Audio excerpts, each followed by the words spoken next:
doing television later in your career, but you did a lot of films. Oh, sure. Yeah. And I want to talk about, I believe it was the first horror film that you ever did. Correct me if I'm wrong on that, but it was 1971. And you received an offer to appear in the film Willard, which is still well known more than 50 years later. Something different from what you had been doing. You had done other types of film and I believe some TV as well. Was it difficult, challenging to move into this genre of horror and play a little bit of a different kind of character? No, and Mark, I just want to put a tag on my relationship with Quinn Martin and my decision to go with 20th Century Fox, who offered me a 5-picture deal beginning with 7 Thieves, which I never regretted. It was a great caper film, and it plays a great deal on television nowadays, and with a great cast, a wonderful cast. What in answer to Willard, versatility was my salvation. I could play the good guy, the bad guy, do accents, go from a Native American to a good cowboy, a bad cowboy, to a lover boy in Harlow, and a lover boy, a safehacker in 7 Thieves, and so many other diverse characters, which what I wanted to do with my career, and I was the happiest camper in the world. I did it my way before the song was written. Yeah, I guided my career. This is what I wanted to do: be known as a versatile, highly professional actor who can do a lot of things. A leading, it would be in simple terms, a leading man who has the ability to go into character. Okay, at that time, I was a handsome leading man to go into character. So, because nowadays you have character leads. They don't have to be handsome. They don't have to be tall and good looking or so forth. And women today don't have to be beautiful like Lana Turner and all the beautiful women and so forth. So anyway, Willard was going to be directed by Daniel Mann. He directed the film, and Danny and I were very good friends. We played tennis together, and we were looking for. He was looking for something for me to do, a picture we could do together, and so forth. Well, this came along, and there was nothing in it I could have done, excepting that character Brant, and it was interesting because to work with such Ernest Borgnine and I mean, absolutely Bruce Davidson, Angela Lansbury. Although I didn't have any scenes with her, but I did with Bruce and Ernie. We had a lot of fun, and it was an education, really an education. I made it a point. You played this character Brant, and just for those who maybe don't remember the film, you're kind of the lackey to Ernest Borgnine, who is the head of the company where Willard works. And neither you or Ernest Borgnine's character are particularly nice guys. You bully and sort of manipulate Willard. It's totally the opposite of the way you are in real life. You're such a nice person, such a nice gentleman. But in this film, you're pretty slimy. Borgnine is pretty slimy. Yeah. It's an interesting, after meeting you and then seeing you in this movie, it's an interesting dichotomy there. Well, as I would say, I'm an actor. Sure. But I want to give the interesting part about this. Danny, the director, said, Michael, I don't have a big part in this and so forth. Would you do this for me? And I couldn't turn him down. He was a great director and a wonderful cast. And I said, okay. And he said, the next one I do it'll be something that you would really want and get your teeth into and so forth. And I really enjoyed it because I learned an awful lot about uh, what these little mice, how to train these mice. I went Yeah. back to the trainer backstage, and I asked him, "So how do you get these mice to respond to you and so forth?" And he said, "Pavlov, the Pavlov theory. But hit a buzzer. Now, when the buzzer rang, he would feed them.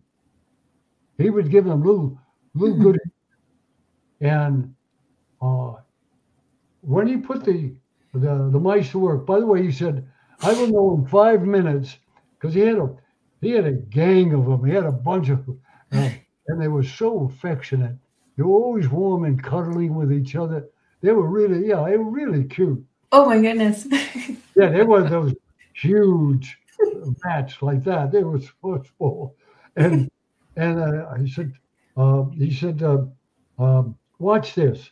So he had his training table backstage, and he put them on, and he said, "Watch me. I'll feed them, and then I'll take them away and put them on the side, and then I'll hit that buzzer, and they'll all come to me. They'll all come to me because they want to eat, want the food." So now, when they worked in the scene with a whole bunch of them on the table and so forth, and one or two or three of them would meander off and get away from the scene, he'd hit that buzzer, and they'd all come back into the center of where the camera was and wanted to work. So he he he trained them via the Pavlov theater. Yeah. Uh, Now, theory, I should say, theory. Mm. Now, when Davison had uh, one of the mouse here, what was his name? Ben.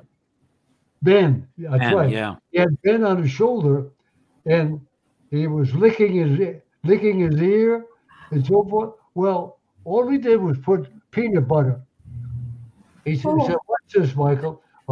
He put peanut butter in his ear, right in the lower part of his ear, and he said he'll go in there and keep nibbling, and it looks like he's kissing him."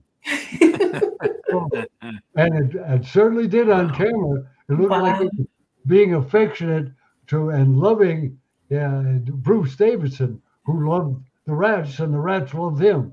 So that's how they were able to get the rats to look like they was kissing Bruce Davidson. Wow. Lots of actors would have been nauseated by having hundreds of mice or rats on the set, but you could sound like this was pretty enjoyable. Yeah, well, that's why I went backstage and learned about it from the trainer, who was Yeah. brilliant. He was so talented because all of that had to work well and believable. Yeah. If not, the picture it would go down the drain. But Yeah. everything worked perfectly. He was Wow. absolutely brilliant in his craft. He knew exactly what he was doing every moment. Michael, you mentioned the great cast that you had. Let's talk about working with some of these actors. Ernest Borgnine, who plays the boss to Brant, you're sort of following his lead. What was Ernest Borgnine like to work with? Oh, he was a joy, but he was a pain in the butt in one sense.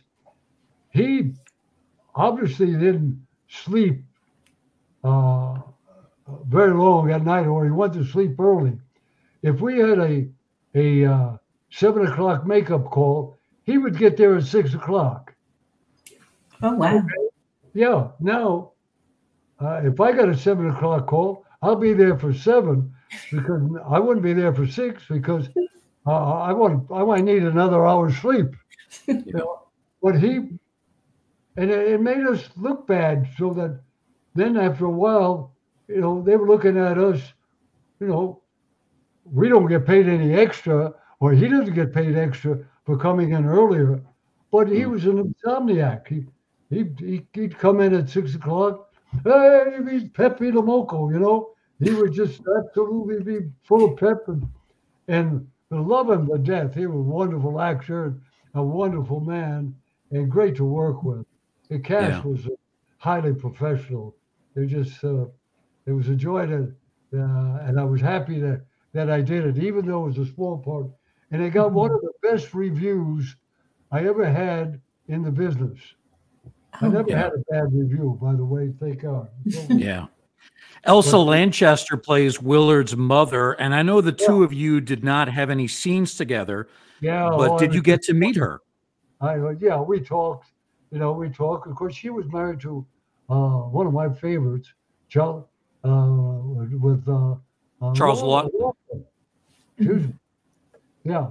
was married to the great actor, Laughlin, and he and Danny convinced me, and I was so happy that he did, because it was another experience and another character that I had in my library, that if something came along in the future with something like that, because I was usually playing a powerhouse, a strong character. So this Brant wasn't that type. He was an office a flunky, so to speak, and servant to Borgnine. So it turned out to be a great experience, and really and friendship. Ernie and I got to know each other real well, and later on, when I did my radio show years later, I interviewed him at his home, and we had a wonderful time. And I would see him from time to time. Bruce, I would see once in a while, but I never got to see Charles Laughlin's wife, Elsa Lanchester, two of the most talented people in our business. They were such revered and respected. Laughlin did some brilliant work. Hunchback of Notre Dame, so forth. Oh, gee.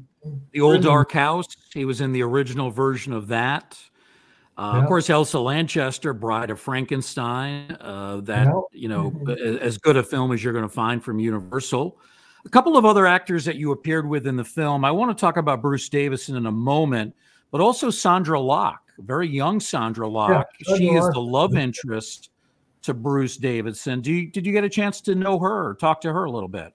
Yeah, we talked a little bit, and I did 4 Texans with Rory Calhoun when he was doing the Texan series, and she was in one of the shows, and we got to talk again and reminisced about Willard, and most of them didn't really weren't interested in going backstage and learning about the rats, so to speak.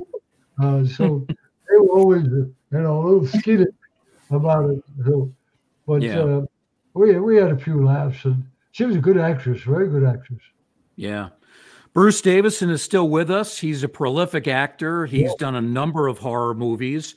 Yeah. At the time of Willard, he was very young. I think he was in his early 20s, but he looks like he's about 15.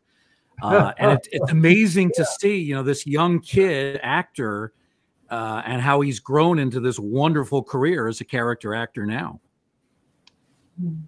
Yeah. Oh, yeah. He's done some very good work. I think he won an award of a television show that they did, a Philadelphia story or something having to do.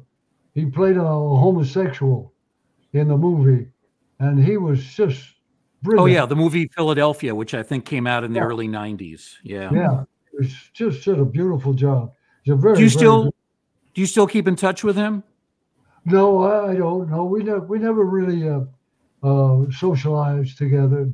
You know, mine was the people I associated with were either in their spare time golfers or Mhm. tennis players or went to the ball game, the Dodger games or Angel games. So my life wasn't in my spare time spent in Hollywood, you know, roaming around going to from one bar to another. I didn't drink. I never had any drugs in all my life. So I would lived a different life. I spent Yeah. 25 years with on and off with Al Campanis, who was a marvelous, beautiful man, the vice president, general manager of player personnel for the Dodgers for Yep. many years, Mm. and sat in his booth and I had carte blanche. He came to my set, and when I was doing Seven Thieves, he and Tommy Lasorda came to visit me when I was shooting Seven Thieves at 20th Century Fox, and introduced them to one of their favorites, uh, Eddie G. Robinson, Rod Steiger, and Joan Wow. Collins. So um, I thoroughly enjoyed going to the ball games and playing golf or tennis, and I led a good healthy life. That's why I'm still here, I guess, baby. That's right. Again, divine guidance. I'm so far so good, doing okay.